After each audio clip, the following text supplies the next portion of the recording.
Thanks for watching. Please subscribe, like, and hit the bell for more stories. Where are you watching from? Let us know in the comments. I grew up in a small town of fewer than 2,000 people, mostly older folks. The younger crowd had to leave to find jobs, so they would graduate one day and be gone the next. One of the neighbors I worked for once told me, "Michael, my boy, the only two good things that ever came out of this town are the highways going north and south." With a shortage of young people to do the hard work, anyone willing could stay busy. I picked up all kinds of skills from the older guys who had the knowledge but lacked the energy.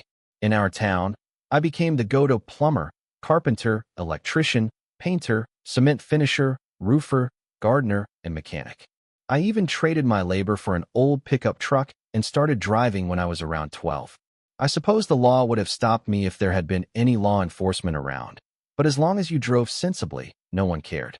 I did eventually get my license at 16, which made my mom happy since she no longer had to drive 20 miles to the next town to get supplies for me. A few months after that, Mr. Daniel Ellison passed away, and his wife asked me to help get their house ready to sell.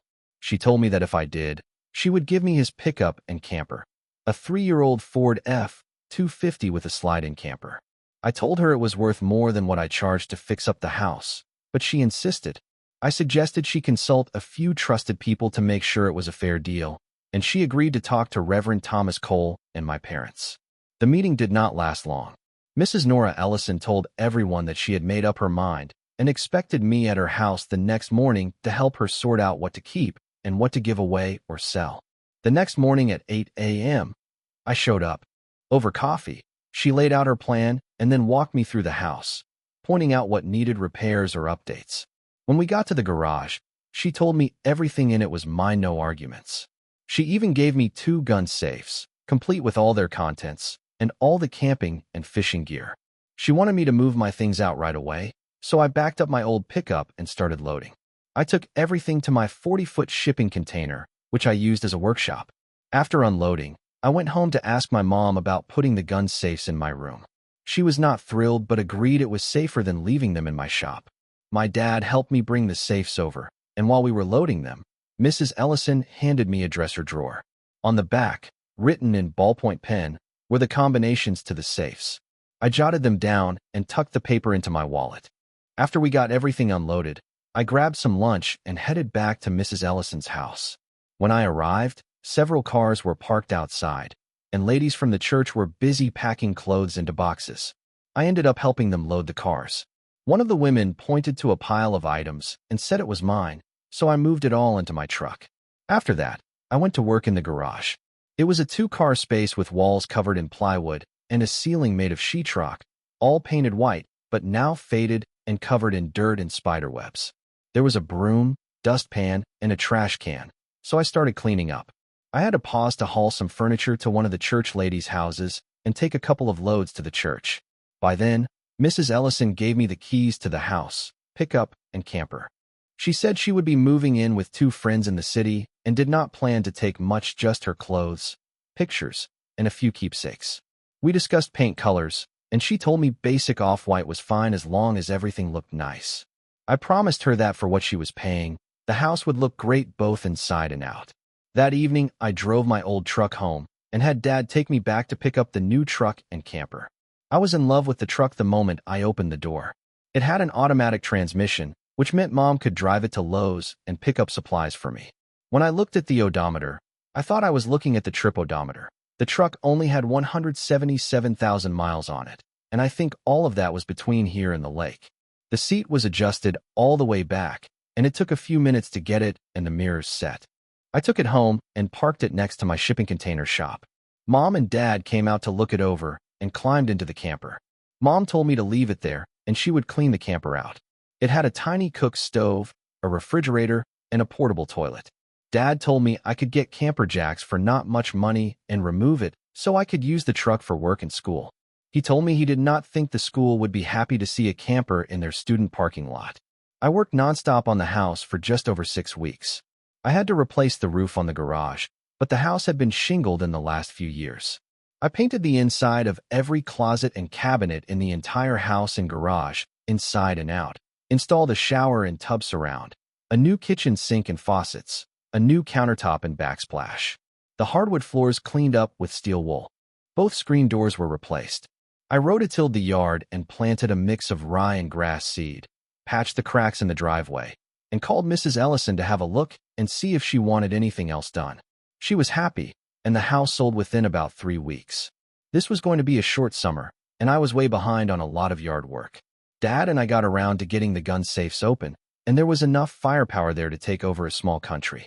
The last 3 years of high school went by, and I worked and saved my money. I walked across the stage when they called Michael Aaron Tate, and I knew I was not going to college. I had enough work to make me happy, and I had never gotten to use my camper. So it went back on the truck, and I made plans to take a trip as soon as I finished painting a house across town. I did not finish it, because it blew away when our little burg was hit by a tornado, wind, and hailstorm.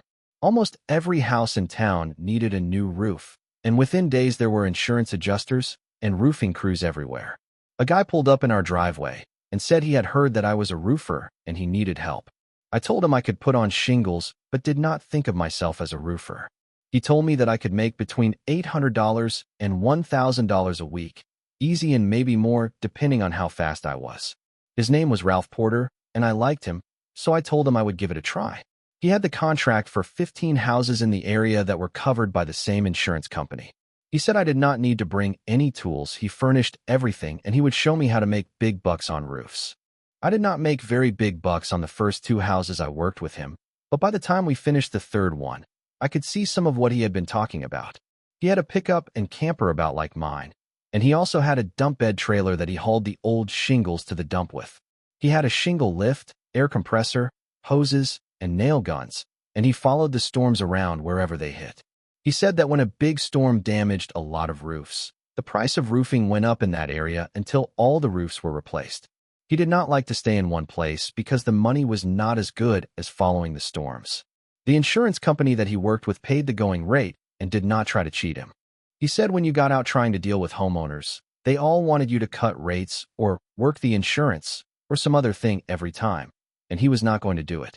By the time we got the 15 houses finished, there had been 2 more added to the list, and Ralph and I had decided to go into a sort of partnership. He called around and found a place that had dump trailers, and I shelled out $7,000 for one. Then I had to have racks and lock boxes made and installed for another $800. Then a shingle lift for $2,500, another $2,500 on a compressor, hoses, nail guns, extension cords, and a few special tools. He showed me how to live in a camper, hit the roof at daylight, and work until dark, then do it again. Sometimes he stayed in RV parks that had washers and showers. Sometimes he filled his water tank at the house we were working on, parked on the outside of town, used his outdoor shower, and dug a hole to empty his portable toilet when needed. He had about 10 or 12 things that he knew how to cook in the camper, or he ate at whatever place he could find. He spent very little money for anything but business. We went to Kansas and hired some local helpers and worked 2 houses at a time. One of the helpers had a pickup with a trailer hitch, and we put him and one other helper working ahead of us, tearing off shingles and hauling them to the dump. We paid them by the square, so we were not worried if they wanted to take a coffee break because it came out of their pocket. After expenses, we cleared $1,200 a day for each of us. By the end of the summer, I had around 20 changes of clothes and could survive by myself. I got along with the insurance company, and they told me I could contract direct for them because they would not have enough work in one place for both of us. I had made almost $120,000, plus 2 cash jobs that Ralph and I had contracted when we finished up. I went south and Ralph went west. I stopped by to see my mom and dad, and Mom had a fit when she saw the inside of my camper. She unloaded everything and cleaned it. She asked me if I had ever washed the sheets, and I told her that I had, just did not remember when. Dad wanted to know if I had made enough to make it worth my time. When I told him, he said it took him 3 years to make that much. I explained that I would not be making that much until another big storm hit some unlucky town. I went to work for a larger insurance company. I wanted to work my way south so I could work through the winter. I had to show Dad my bookkeeping system, and he gave me a lot of tips on legitimate expenses. 3 days later, I pulled into Breen Ridge, Texas, and started looking for a helper. I had 2 jobs to do and found a guy that was not very fast, but he did stay at it. Once I had the shingles torn off, the moisture barrier down, and the shingles on the roof, I could knock them out pretty quick. I got the first job ready and took the helper to the second job, left him with the trailer, tools, and water, and went back to the first job and got most of it done before dark caught me. The next morning, I went to the second house, and the helper was raking up what was left in the yard. He rode with me to the dump, and then we used the lift to get the shingles on the roof. The lumber yard had stacked them in the driveway, and he had to carry them a little ways, but I was placing them on the roof, so it worked where we were not waiting on each other. We went back to the first house and finished it, then back to the second. I needed a better system and thought back to when I started. The difference was that I had a truck and could do whatever needed done at the time it was needed. I really needed to find a helper, train them up, and pay them enough to follow me around the country. Yep, I could really see that happening at about the same time that hell was completely frozen. I had the guy feeding me shingles, and I lined them up and nailed them. All he had to do was lay the shingle in place, and I was still waiting on him. We got through with the job without me killing the guy, and I took him to the bank, went through the normal identification, account number, home address, and 40 more questions, got him paid, and took him back to his car. I also needed a better way of paying people. I had accounts with two of the largest banks with branches in almost any town. I would ask Dad next time I called home. I called the insurance company and sent a picture of each house along with the work order number. They wanted to send me to Dallas, but I told them I was not going anywhere near Dallas and they would have to use the locals. Ralph had told me that in big cities the jobs were spread all over the place, and if you did not know your way around, you would get in trouble parking the trailer, hauling miles to the dump, and might get hassled for living in the camper. I got 8 jobs in Abilene, with one needing immediate attention. I checked the GPS and told them I could be there in about 3 hours. I went straight to the first job and talked to the woman. She had to call her husband to make sure I could start work in the morning. The shingles, paper, and nails were sitting in the front yard, and they even sent the right nails. I asked the woman if she knew where a day labor company was, and she said that her husband hired guys to do yard work at the church outreach building and told me where it was. I found the place, but the choice of help did not look all that good. A couple of drunks, a heavy guy that could not get up a ladder if his life depended on it, several really dirty guys, and a girl. I turned to walk out, and the girl jumped up and caught me before I could get out the door. She was dragging a backpack that was almost as big as she was. She was a few inches shorter than me and weighed maybe 115 pounds. She said she could do the work before I even told her what the job was. I explained what the job was and that she was not big enough to handle it. She grabbed both my arms and said please, that she had no money, no home, and she was hungry. I told her that I was going to eat, and I would buy her a burger, but I would bring her back because she could not do the work. While we ate, she told me her name was Elena Russo. She was from Seguin, which was close to San Antonio. She was trying to get to Denver, but hitchhiking had not worked well for her. She asked about the job, and I told her she would have to lift and carry bundles of shingles and many other backbreaking things that I just did not think she could do. I started thinking that she might be an underage runaway. I told her if she could prove she was over 18 and had a driver's license, I would give her a chance, but if she could not do it, she was gone. She said her license was in her backpack. When we got in the truck, she handed me her license, and she was almost a year older than me. The next problem was she had no place to stay, no work clothes, and no money. Walmart fixed her up with work pants loose enough to work in, a 3-pack of t-shirts, socks, gloves, and canvas shoes. I told her she could sleep in the truck or in the camper, the choice was hers. We found an RV park, walked to a restaurant, and talked about all kinds of things. I found myself hoping she could do the work. We got to the house about 7:30 the next morning, and the people were up, and the guy left for work. I got the trailer parked where we could push the old shingles off the roof and into the trailer. I got the grain scoop shovels, the hose, short nail bar, and push broom. I climbed halfway up the ladder, and Elena handed me the tools to throw onto the roof. We started on the backside and peeled the old roof from the bottom to the top. The shingles hung together pretty well, and we rolled it over the top and into the trailer. She caught on to how it was done, but it took us all morning to clear the roof and pick up what had missed the trailer. I told the woman in the house that we would be back after we dumped the load and grabbed a burger. I had not been to the dump, but I watched the GPS while Elena drove. It was just north of town off Highway 283 and not as bad as some of the landfills in Kansas where you had to give them your life history before you could unload. Elena had to pull up and get straight a couple of times, but she had backed a trailer at some point in her life. She said it was a boat, but she had not done it many times. I showed her how to dump the trailer and had her drive us through a drive-up burger place. It was the same one we had breakfast at. I thought I might stop here a lot because it seemed to tick off the girl taking orders when the trailer did not place an order as it followed us through the lane. I made sure I checked our order before we left the window, just in case she was real mad. We parked at the job and climbed into the camper to eat. We got the paper down, the flashing in, and the shingles placed. I watched Elena pretty close to make sure she did not try to do something that would get her hurt. She could read a tape measure and said they were taught in school when she took sewing one semester. She thought the chalk line was cool and liked using the electric staple gun on the paper. She had not complained when she was loading the lift, and the bundles of shingles weigh maybe 75 pounds. She knew the names of all the tools, so maybe she would be all right. We went to a Mexican food restaurant after work, and I told her that I did not know there were any lakes around San Antonio. She said there were several small ones, and the Guadalupe River had boats in some places. She still was not ready to tell me much, so I did not push. She did ask me how I got in the roofing business, and I told her about Ralph and our partnership. I told her the money was just large enough to keep me happy, and tomorrow we started making money. She asked why we did not make any money today. I told her it was just part of it, but tomorrow she would hear the cash register ring all day long. I had to explain that we got paid by the square and that 3 bundles made a square. I told her that we also got paid for each square we tore off. Then I told her that if she would stick with me until we were through in Abilene, she could probably buy a used car and drive to Denver. She asked how nice of a car she could buy, and I told her she would make $800 to $1,000 a week if we busted it. She said, "Then let's bust some, boss." We finished the house the next day. I told her how much her share was and asked her if she wanted to stay a while. I told her the faster we worked, the more we made. When we finished our 8 houses, I showed her how to call them in.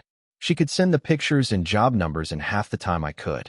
Longview, Texas, had been hit by a hailstorm, and the insurance company had about 25 claims. They were sending another crew but wanted us to go also. This time we would call in each job as we finished it and would be given the next one that way. The crew that worked the fastest got the most jobs. I told them we would be there tomorrow morning and headed for the interstate. I had first thought that I would have Elena run a crew, but then thought that if we could buy another pickup, we could hire a tear-off crew to work ahead of us. She was super fast at placing shingles, but when we switched off to rest, she was not quite as fast with the nail gun. We talked about how to best handle a tear-off crew that would be replaced every time we changed locations. We came to the conclusion that there was no good way, and it would be potluck at best. We made contact with the other roofing crew, which consisted of 2 guys from Shreveport. They told us they could do 2 houses a week because they had found a local guy and his teenage son to do the tear-offs. Elena asked them if we could use the same tear-off crew, and they agreed we could, and told us they were paying them $50 a square. We got the guy's phone number and went to look at the jobs.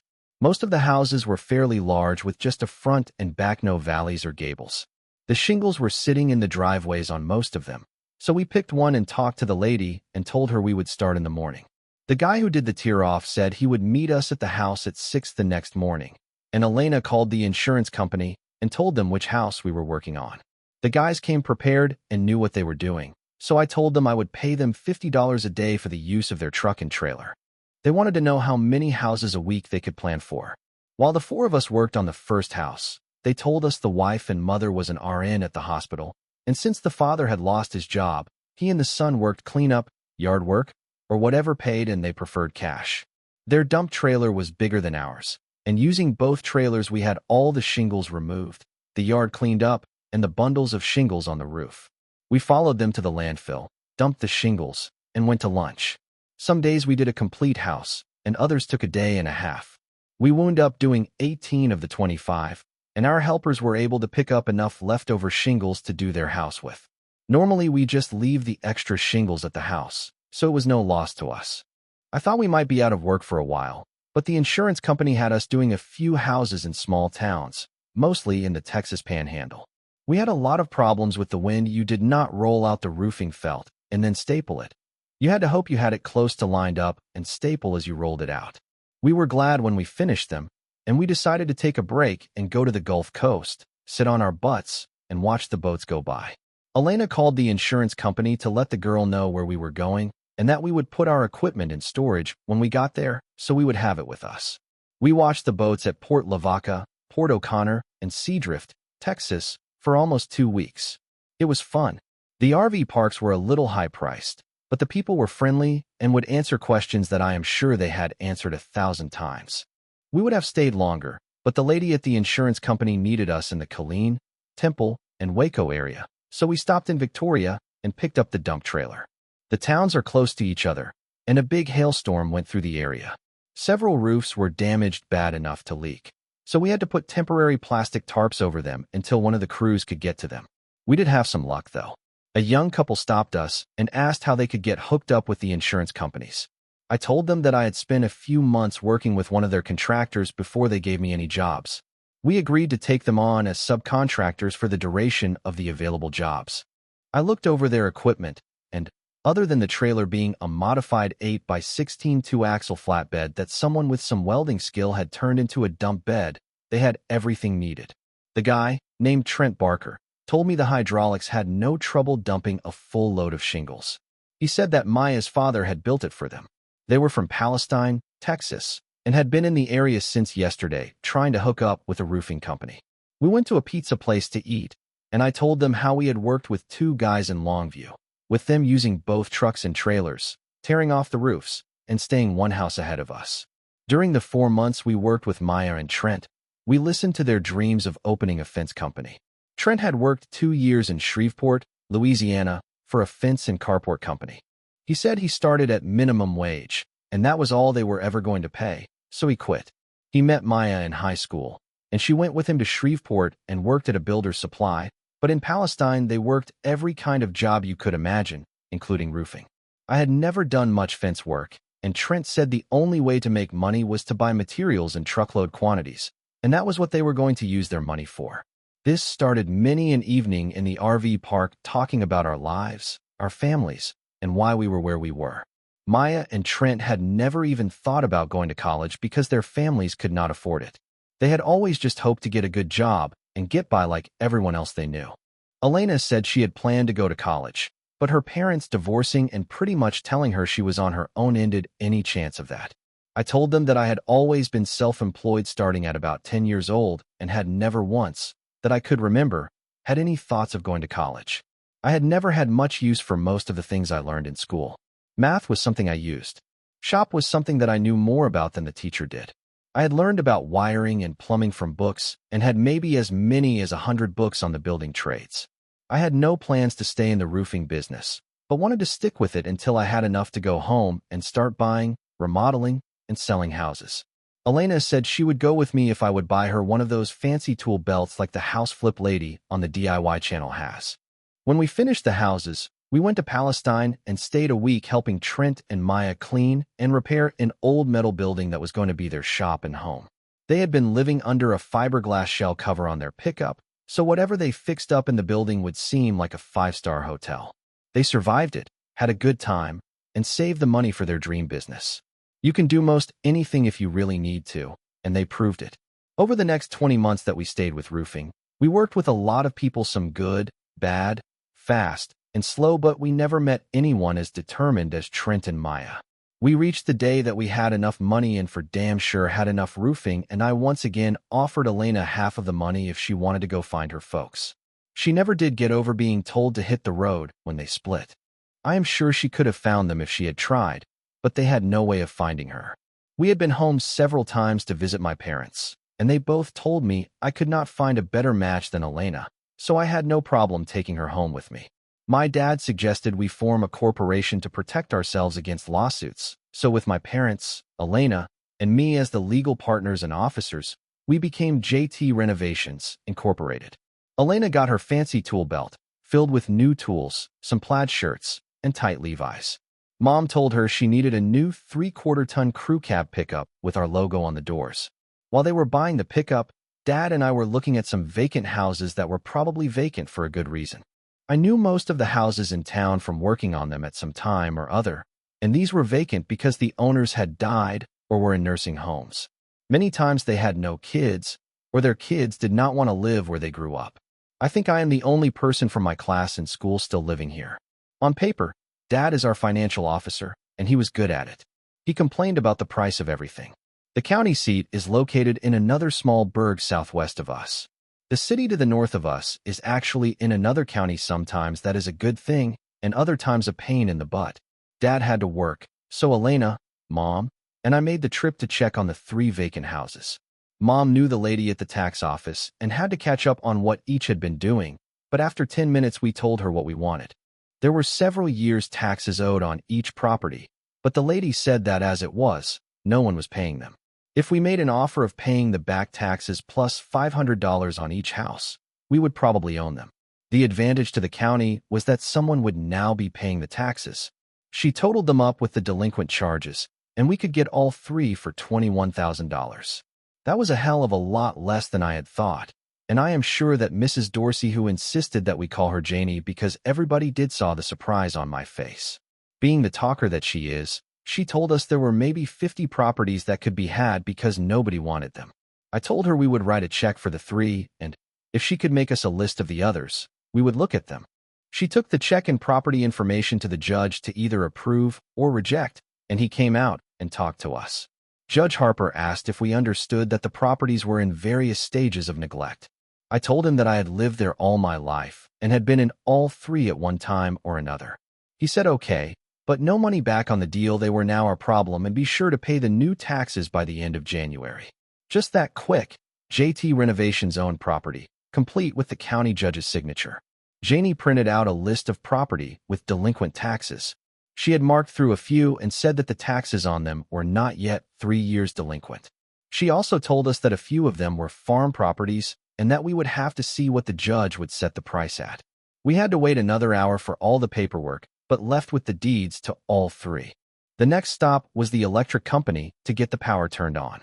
They would not do it without an inspection, and it took us a while to convince them that we needed power to remodel them.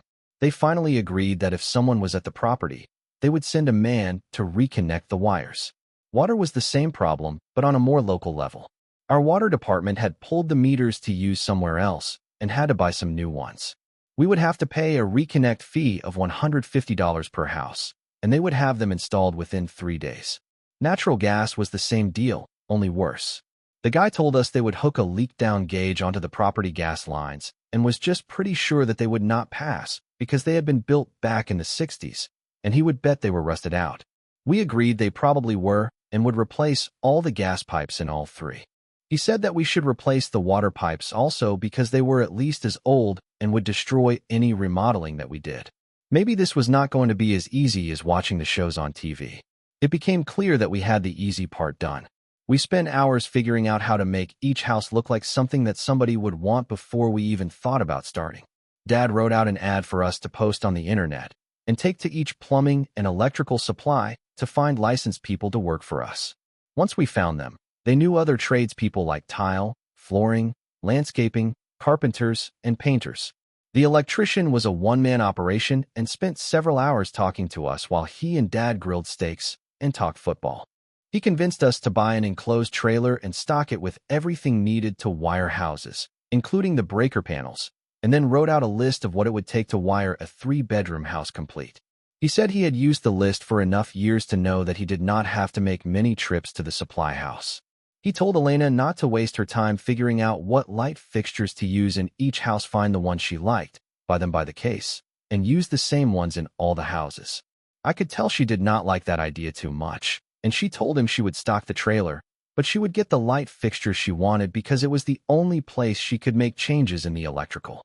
He smiled and told her not to let the contractors push her around. If she was going to be in charge of how the houses looked, she needed to be aggressive about it. My old bedroom was small when I was a child, and it sure did not make things easy when Elena bought a new desktop computer and loaded it with floor plan, landscape, and house color programs. Mom told her she needed to find an office somewhere. There was an old brick building that at different times had been a bank, lawyer's office, and the town's administrative office. It was now just an old building that Elena decided would be our office and home. It got Mom and Elena out of my way so I could get started on the houses. One of the tile contractors was a Mexican guy that Elena had talked to mostly in Spanish, and he had told her he could find plenty of rough work laborers. So I called him and got 4 guys and 2 pickups. I brought my dump trailer to the first house and had them strip them of all drywall, cabinets, and plumbing fixtures. We went through a bunch of dust masks and gloves. One of the houses had an add-on that had been built out of used lumber 50 years ago, and it had to be torn down, with the doorway covered with a plastic tarp. A couple of old storage sheds had to go, and then I put two of the guys tearing off the old shingles and the other two cleaning the yards, removing dead shrubs and trees, the remains of old fences, and filling in an old storm shelter. These guys needed the work and did whatever I told them to do and wasted very little time getting it done. I loaned my help to Elena more than I wanted to and hired two guys that claimed to be carpenters with lots of remodel experience to help her with the back half of the building. She was turning it into an apartment and leaving what had been the ladies' bathroom for the office to use. When I asked why there was a half wall around one corner of the office, she told me it was going to be the real estate office. She had talked to the woman who sold us the building, and she had enough time as a salesperson to get a license to run her own company, but she did not have the money to do it. So now we had a real estate broker to handle all our buying and selling for a lot less money. I told her I liked the less money part, but I needed to go to the city and pick up a load of windows. Speaking of windows now, there is something that pisses me off. What was standard back when these houses were built is not even close these days, so you have to rebuild the opening to fit the closest thing you can find. If you go with a smaller window, then you have problems with the large hole in whatever siding was on the house. One of the guys had worked as a plumber's helper for a few years, so I loaned him to my plumber so I could keep them all working. While eating lunch, I explained to all the guys that loaning them out did not mean that they were less important than the others. It just meant that all of us would have to do whatever was next. If you could only do one job, then when it was finished you were gone. They all said they understood and would like to stay with us. When the electrician started on the last house, I called for the delivery of the drywall materials, and the crew from the city was fast and skillful. One of my helpers said his brother-in-law told him about a skid steer for sale with a bucket, blade, post-hole digger, and a rototiller. He said he had worked part-time for the company several times and had used the machine, so we went to look at it. I bought the Kubota skid steer, attachments, and trailer for $25,000, parked it at the first house, and went to tell Elena about my new toy. There was a truck and huge air compressor parked on the side of the building, and a guy was sandblasting the bricks, so I parked across the street with the other cars. The office area of the building was finished and painted. A guy was installing phone and cable TV lines, which I found out was really for the computers to hook to. The floors have a turquoise and silver, marble-looking polyurethane. Yep, it looks like she has been busy too. I told her about the Kubota and attachments, and she grabbed my hand and led me to the back door. There is a parking area that at one time was paved. It was now half covered with dirt and trash. She told me to bring the Kubota and clean the parking area and the alley all the way to the next street. I told her the alley belongs to the town, and she told me they had told her if she wanted it clean, then she would have to do it. So I moved all my laborers and the Kubota and got it done. The building is located on a corner lot on Main Street. On one side we have a street, and on the other is a large parking lot that Elena says belongs to our building, and it is in need of repair. She said the sandblast guys would bring a street sweeper truck tomorrow to clean up their mess, and she was paying them to sweep all around the building and the parking lot. As the houses were completed, we were running out of work for our crew, so we went through the list and bought two more a little ways outside of town. We would be lucky if we could save the frames, floors, and roofs. The foundations were solid and the floors level. There was no way of knowing if the wells were good until we had electricity. They were both on propane gas, so we had to have the lines tested with a leak-down meter. I had no idea what to do on the wells, but the plumber said he would call a guy he had done a few jobs with and get him to come check them. He had a big generator mounted on a trailer, and he just hooked them to it and turned on the outdoor faucet. He let it run for about 25 minutes with the faucet wide open, then filled the sample bottle to have the water tested. The second one we did not get so lucky, and the pump would have to be replaced, which meant pulling all the pipe and the pump. I gave him the okay, and he said it would be a few days before he could do it. I got the guys together and split the crews, with one carpenter and two laborers on each crew. I told them that we knew how long it took to strip each of the 3 houses we had done, so the hours should be about the same. If they wanted any time off, they could just tell me and take however long they needed. I needed to get Elena to go with me to the city and talk to the tile guy, because we were waiting on him now. Our new tile man lived on the edge of the city, and his shop was a double-car garage. He had a solid wood fence so you could not see into the backyard, which was a good thing because he had rows of low sheds with corrugated metal roofs with tiles stacked on pallets and covered with plastic tarps. He bought closeout and leftover tile from most stores and installers in town.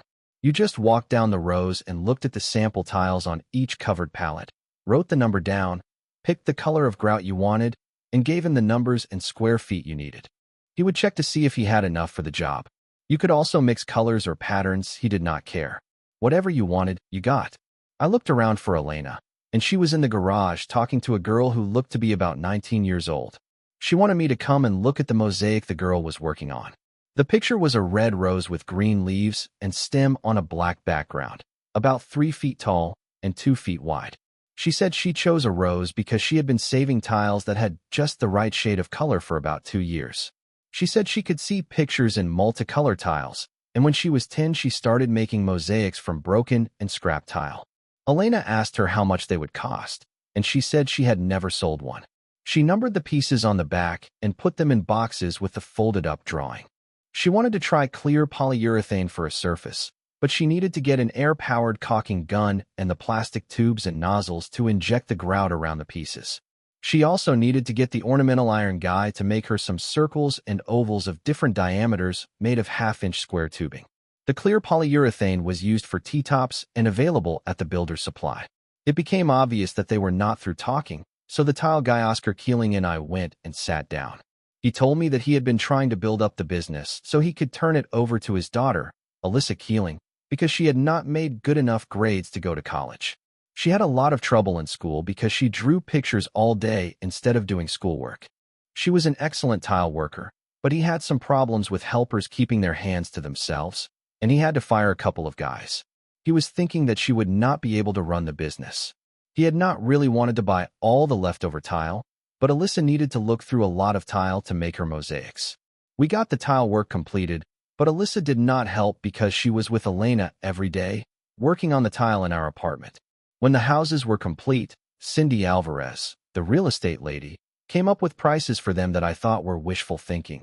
But she was promoting them as just a 20-minute drive from all the bad in the city to our peaceful little town, where the crime rate was almost zero and the taxes were super low. She was good with a camera also, because they looked better in the pictures than they really were. If there were no vacant lots with weeds and trash on them and the streets were in better condition, you could see them as accurate descriptions. She told me she was selling the house, not the town. When Dad got home, Elena and Mom told us we needed to have a business meeting. Elena wanted the money from the sale of whichever house sold first to trade to Oscar Keeling for his tile business and Alyssa. Dad was quick to tell her and Mom that you cannot trade property for a person. Mom told him that you could if the person became a partner in the tile business. I told them they could have all 3 of the houses if they needed them, but we had to start making money or we would be back roofing houses. They assured me that the deal with Oscar was for 1 house. Oh, and by the way, she bought the building next to us for the tile shop, and she was having an 8-foot solid metal fence put across the back of the parking lot between the buildings for all the tile from Oscar. It would have a metal door in it to get to the alley. Dad just nodded his head. I had never seen Mom this excited about anything, so I did the same. The part they forgot to tell us was all the storage racks came with the deal, and we had to move everything. And then there was the overhead door in the side of the new building facing the parking lot, which had not been installed yet, and the 8-foot concrete block fence across the front with wrought iron gates. But they got a deal on the gates because the same company was making the rings for Alyssa's mosaics. She had all of our people working on the project. The building had originally been a variety store years ago, so the inside was open. We had to put up a wall dividing the shop from the office and display area, and a few repairs to get the walls ready for paint. Then the lighting had to be replaced, workbenches, racks, a huge sink, and 3.5 weeks' work for 10 people. Well, maybe just 9. Mom was not much help. She just pointed and said, "No, that is not going to work." Oscar was the smart one. He went to work for a large tile company as a supervisor. Alyssa hired 2 guys to lay tile, and her dad turned over some jobs to her. My dad set them up as subcontractors, paid a percentage of each job, and Alyssa was their inspector. It did not take long for them to do it just like she told them, and if they had a problem, they called her. The front of the concrete block fence became a display of different types of tile and designs, and we stayed busy buying and selling houses. Janie Dorsey called us when any property became 3 years delinquent. Some we bought, and some just would not work. I could usually count on Elena helping me shingle the houses. She would tell me to call her when they were on the roof. She would show up yelling at the guys to get there, butts in gear. She had things to do. The things were putting Alyssa's mosaics together, photographing and measuring them, then putting that information on the computer. Mom was right there, filling them with grout, pouring polyurethane over them, heating them with a heat gun to make the bubbles come to the top and pop, rounding the edges of the polyurethane with a file, polishing them with a buffer. It was interesting to watch, but you sure did not want to get in the way. When they finished, they put all the photos, sizes, and information on a CD and had 100 copies made. They mailed them to art show studios all over the country and started getting calls from people wanting to see the collection. 3 different art agents called, wanting to know who represented Alyssa at the shows. All of us were dumbfounded, to say the least. Alyssa said her original plan was to rent a booth at the flea market and sell them for whatever she could get. A lady named Ada Doyle asked if she could come out and talk to Alyssa. It was fine with her, and the lady was there the next day and looked at all the mosaics that were completed. She told Alyssa that she would represent her at the shows for 20% and said that she would present them in a manner that made the most money for both of them. There is one mosaic of 3 ducks flying that has hundreds of small pieces of tile to show the detail, and Ada said she knew she could have it sold within a week. Alyssa told her to take it, and she and Mom signed the contract. I got 2 of my people to build a crate the way she wanted it, and Mom and Elena went to the city and came back with a pickup load of blankets and furniture pads. Ada said that she knew the owners of a large sporting goods store chain that would buy the ducks mosaic for their corporate headquarters and be happy to display it. She said she was going to try for $15,000, but might have to settle for $10,000. But she needed to get some of the workplace to get people talking about it. She asked Alyssa if she could do custom work from drawings or photos, and they agreed that it would depend on the detail in the drawing. She would have to make a drawing from a photo and see if the customer wanted it. When Ada left, I asked Alyssa if she could get plain, solid-color cement tiles with the slate-looking texture. She said she could get plenty, but they were ugly and looked just like cement with lines. I asked her if she could use an airbrush and concrete stain to get the color she needed instead of buying all the tile in the state. Alyssa, Mom, and Elena told me to watch the shop, and they got in my pickup and headed to the city. They came back with 112 by 18 cement tiles and nearly that many plastic jugs of concrete stain.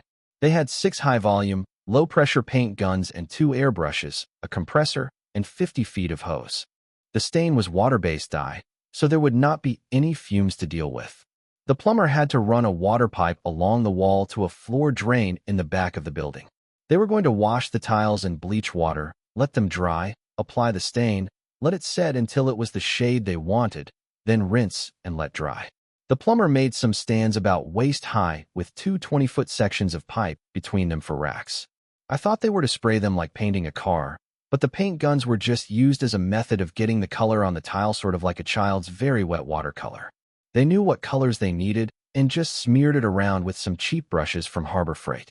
Alyssa said she thought they used some similar method in tile factories, maybe a roller sponge with the color dripping on different sized rollers and a vibrator to make random patterns. Anyway, this is what they had, and they could make it work. I bet they had a helper the first week they used the system. I stayed out of their way other than hiring them a man to build plywood shipping crates for the mosaics. I had him working outside under a big aluminum carport with a panel saw, a 10-inch miter saw, and a screw gun. Ada would call and tell them which ones to ship and send a van to pick them up. The driver said he picked up millions of dollars worth of artwork all over the country, delivering it to customers or art galleries. His passenger was an armed guard. They did not wear uniforms, but the light jackets on hot days made you look twice. Oscar started sending customers for special color tile. Purple and gold, no problem. I liked the turquoise and metallic silver, but they all thought I was nuts. While all this was going on, I stayed with my original plan of buying and selling houses. I did buy one of the farms that was mostly too rough to farm unless you ran a bulldozer across it first. It was also too small and not enough grass for a cattle ranch. I guess it would support a few head of cattle, but not enough to interest anyone in that business. I bought it because it was cheap and just scenic enough for mini ranches if I ever got enough money to build them. I am sure that Cindy could sell them. but it was a years down the road project if ever. I was able to buy a place that had a burned-down house and a 40 by 60 metal shop building on it. I used the Kubota and dump trailer to clean the place up and had to rent a jackhammer to bust up the foundation. I had to hire a guy with a dump truck to haul off the broken concrete because my trailer could not handle it. But now I had a storage building for my equipment. Cindy called me and said she had found a deal on some mobile homes if I had lots for them. We went to a mobile home park that had sold their property, and the people had to move the mobile homes. 3 of the people wanted to sell, and the others were looking for another mobile home park. The park owner gave them 30 days to move, and all of them were upset beyond belief. Cindy was able to get all 3 for the payoff, plus $1,000 moving expense. I headed to the county tax office to check on vacant lots. I got 9 lots, plus permission to park the trailers on county-owned property for no more than 60 days. Cindy handled getting them moved the minute they were empty, while I had all of my guys, plus a guy with a small bulldozer, working on the lots. Most had never been used and were covered with years of weeds and trash. I had him scrape them clean and haul the trash. A trip to a mobile home dealer got me the information on concrete pads and the plumbing and electrical requirements. He also told me that when I got the lots ready to call him, because he had a hard time finding lots that were ready for his customers to move their new home to. I decided to set all 9 lots up for mobile homes, and Cindy would handle the sales. After we got the trailers located, hooked up, and skirted, we poured driveways and walkways and installed aluminum carports. The Kubota and rototiller attachment got them ready to plant grass, and then we installed privacy fences. The lots and mobile homes sold fast, so I told Cindy to buy any that she thought would make money, and I went back to the tax office to see what else was available. I bought all she had that were inside the town and found out who owned most of the others. I gave the list to Cindy so she could try to buy them. I had everybody busy, so I went to see if I could get the girls to share their sandwich supplies with me. When I walked into the tile shop, the first thing they asked me was where they could get another building for making tiles. What they really needed was more room for drying them. I told them to buy an oven that was open on both ends and run them through it, either that or a blower system. They headed to the computer, and I helped myself to their sandwich supplies. I finished eating and was sitting there trying to figure out how to make more money when Cindy came in with a lady who was looking for me. It was Kara Whitman, or I guess Kara Brooks now. I had gone to school with her and her husband. Her mom and dad had owned the cafe at the other end of the block, and they had lived upstairs. She had a sad story to tell. Her husband, Rory Brooks, had been killed in an industrial accident where the company had wired around the safety devices to speed up production. Some of the employees told her about it, and she had filed a lawsuit against the company and had finally got a settlement. She said the only thing she knew how to do was run a restaurant, and after looking around and talking to people in the business, she had decided to reopen her parents' cafe as a steakhouse. I told her that there were not as many people living here now as when we went to school, and she told me that it would be sort of an uptown, semi-exact. Customers were upper middle class, and she wanted me to do the remodel of the restaurant and the living quarters. Of course, all of us had to walk down there and look it over. Elena even brought a tablet, pencil, and measuring tape. The upstairs was a complete strip everything and make a modern home of it. There was no central heat and air, just fans and wall furnaces. Nothing in the building would pass electrical codes, and the plumbing was even worse. There were not really any furnishings worth keeping and nothing about the structure that she wanted to save. She did want it to have a Western, or maybe Mexican adobe, look and could hire an architect to help on the design. The kitchen just had 2 household cook stoves with a grill bolted to the top of one. The sinks were stainless commercial units with a burner under them to keep the water hot. It all had to go to the dump and start over with an empty building. Alyssa asked if she could do the tile work and the floors, which were concrete. Kara told her she had the job, and she wanted one of the mosaics made into the design. I really thought I might be in over my head, but all the girls thought they could make the best-looking steakhouse in the whole wide world, so I did not say anything. Kara said she needed a rough estimate so she would know where she was, but she was going to do it. It was a big old building, but it was new enough that it had steel beam construction with brick on the outside. There is a parking area in the rear that might hold 25 or 30 cars, and street parking in front with angle parking on the side street, maybe 50 cars total. It took a little over 3 months to get Kara's steakhouse ready to open, and in that time we had also had a steel building erected over the parking lot tying our 2 buildings together. 6 people worked filling orders in the special colored tiles, and orders exceeded capacity most of the time. Oscar got us hooked up with the factory that made the white tiles, and we now bought them by the truckload at about half the price. We bought the colors in 50-gallon plastic barrels. One of the guys drives the new forklift, takes the tiles out of the boxes, gives the color shop the right number, then boxes them up and ships them when they are finished. Ada has sold about a third of Alyssa's stash of mosaics, and she has completed 2 special orders. But one of the best things that happened is Kara told the mayor that he was not doing his job and he could quit, or she would get a lawyer and get him removed. Now Kara is mayor. The first thing she did was have a town meeting and told the people that the trash in everyone's yards would have to be cleaned up because it was a fire hazard. If the yards were not clean, they would be fined. If they were over 65 or disabled, they could put their name and address on a tablet she had, and someone would clean it up. The someone turned out to be volunteer county jail inmates. The room we were in would become the Senior Citizens Club. Folding tables, coffee cups, dishwasher, games, TV, and a few pieces of exercise equipment would be provided by Color Tile and Kara's Steakhouse. She pointed at the guy who had the contract for trash dumpsters and told him she was putting him on notice. He would do a better job of emptying them or face a lawsuit by the town. She told the people if they had property on Main Street, it would need to be cleaned up and painted. If they did not have the money to clean it up, then they needed to sell it to someone who would. The few town employees would get to work on time, stay busy, or be fired. That started a loud rumble, and she pointed to a man on the front row and told them if they had problems with anything she had told them, they could talk to her lawyer or, sitting right beside him, the county judge. She had already worked out the next part with the girls. She pointed at me and said she was giving me the contract to remodel the bathrooms and repaint City Hall inside and out. It paid $500, and she opened her purse and counted it out and told the clerk to hand it to me. I said, "Ma'am, would you like to pick the tile, or do you trust Alyssa to do it?" One of the people asked if she was supposed to get bids on it, and she told him she was paying for it, and she would hire people who would do it right. If he wanted to pay for it, he could hire anyone he wanted to. Then she told the town employees that the town vehicles were not their personal transportation, and they would be left in the town hall parking lot at night with the keys left in the office. "We are not running this town, so you will have a paycheck and a vehicle to drive." We had a lot of happy people and also a lot of angry people, but Kara did not care. It was her way, or they could move somewhere else. I knew Mom had called the newspaper and TV stations. They did not all come, but they wished that they had. Kara made the front page of the newspaper in the city and was also interviewed by 2 of the TV stations. She did change the town, and it was for the better. A few days later, the parking lot at Kara's Steakhouse was full of cars, and people from the city came to see the cast iron that ran our little town. That girl knows a thing or two about advertising.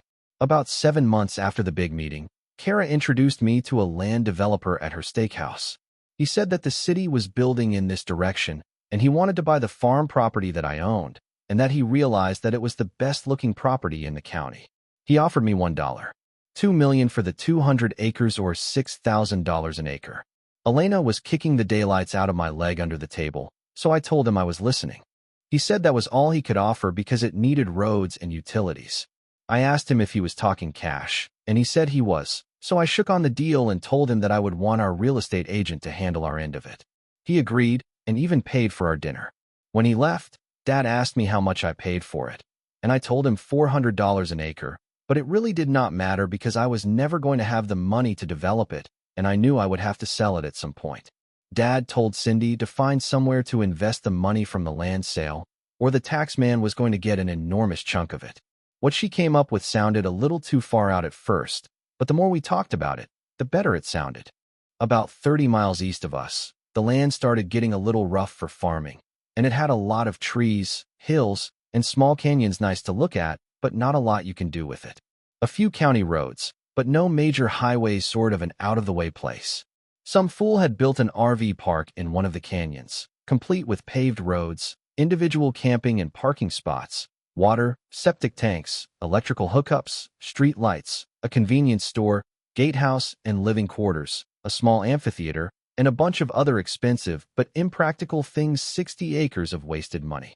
On top of that, it was a mile down a private paved road off a Tulane County road, which nobody uses. But the guy had lived his whole life in the area, And when he came into a fortune, he decided to invest it in what he thought people would be lined up to get in. Now he was broke, and most of the RV spots had never had anything parked on them. He never had to close the place down because nobody ever came to use it. He was living in the gatehouse and wishing he had done something else with his money. Our plan, if we could buy it, was to break it up into lots for building individual houses on the parking spots. We would form a homeowners association with rules, fees, and fines, all that well-heeled people do. Now how do you get people to buy a lot in the middle of nowhere? You drive some stakes in the ground and nail a sign to it that says Lifestyle Community Relaxed Dress Code beyond this point. And you give it a fancy name. Mom, Dad, Elena, Cindy, and I want to see the place. Cindy told us to act disinterested and talk about advertising costs and hiring at least 4 caretakers. We followed the guy around the park, stopping at different places for him to point out features and utility access points. The last stop was the convenience store. The whole park had been without maintenance for at least 2 years, and maybe 3. I had noticed a barbed wire fence in several places, and when I asked, he told me it had a 5-strand barbed wire fence around the complete 60 acres. Mom and Elena talked about how long it would take to get it ready, and the lead time on advertising would miss this season. Dad said he was not real interested and just could not see it as a moneymaker.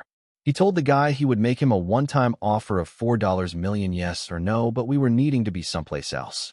The guy said deal and stuck out his hand.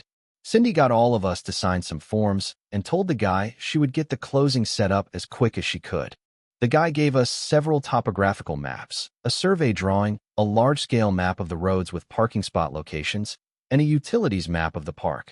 The next 3.5 weeks were filled with surveyors, the tax office, and a lawyer to write up the rules and bylaws of the homeowners association.